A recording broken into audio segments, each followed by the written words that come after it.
Human Resource Machine is a visual programming-based puzzle game developed by Tomorrow Corp, the creators of Little Inferno and World of Goo. It is available on Windows, Mac, Linux, Android, Apple, the Wii U, and the Nintendo Switch.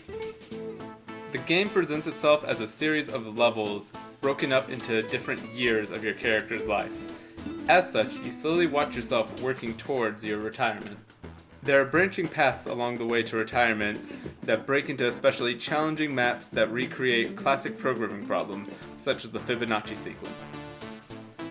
Within each level, you have your commands, you have your IDE to drop your commands into, you have your instructions for the output, your location for the output, your inputs, your floor for managing your inputs and converting them to the appropriate output, and a manager that you can talk to, as well as your player character whom you can see executing your commands.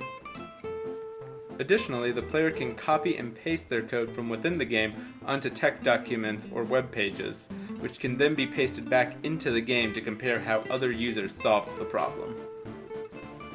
As you progress through the game, you are treated to scenes of the progress of time in this universe. This includes ominous signs of the machines coming to take your job if you do not perform adequately, in the most literal sense.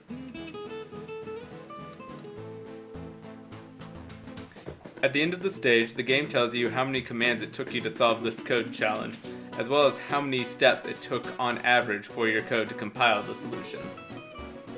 The player is encouraged to try to overcome these size and speed challenges, but are warned that these are difficult and may even be impossible to complete both of them with one solution. You are, however, free to go back and retry any level as often as you like. Without the luxuries found in many modern languages, I myself as a professional programmer actually found a lot of the levels quite challenging.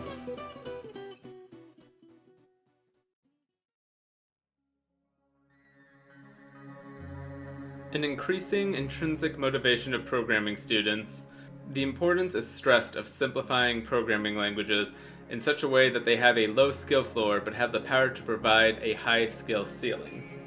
Tomorrow Corp is confident of their ability to provide this, boasting that these 11 commands provided can be used to simulate any algorithm known to man.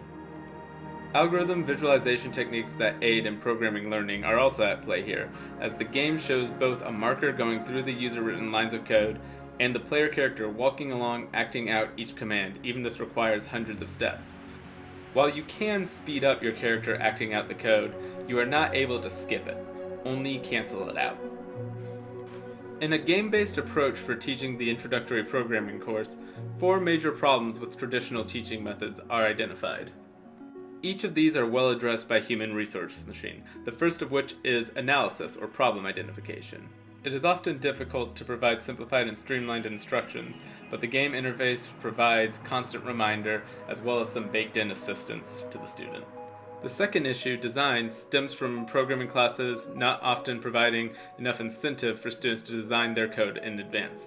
The spaghetti code that can result in Human Resource Machine by not planning in advance provides a visual representation of the importance of program design that they would likely miss otherwise. The fourth point, implementation, is attributed to students starting without seeking assistance and then later getting frustrated when they feel like assistance cannot be found. Because Human Resource Machine is an existing game, it is very easy to find assistance online if they do not wish to seek out assistance from their fellow students. The final point, testing, comes from students being prone to turn in programs that work for certain inputs, but not for a vast range of inputs. Human Resource Machine inherently catches these and provides an example of an input it will not work with, and so the student gets fast feedback to get on the right track. The focus of this article is on programming simple games. Human Resource Machine makes the coding itself the game and provides a competitive outlet by reporting your number of actions as well as automatically discovering the efficiency of your algorithm, allowing you to compare it to your peers. Although Human Resource Machine has an ESRB rating of E10+, the dark humor that can be found in this game may not sit well with some parents, and so it is not likely to be seen in a lot of classrooms. While you may not see this game in many middle schools, I believe it could be very useful for helping older students, teens, and even adults find that they may have an interest in coding, as well as provide some fun brain teasers tucked into a darkly humorous story.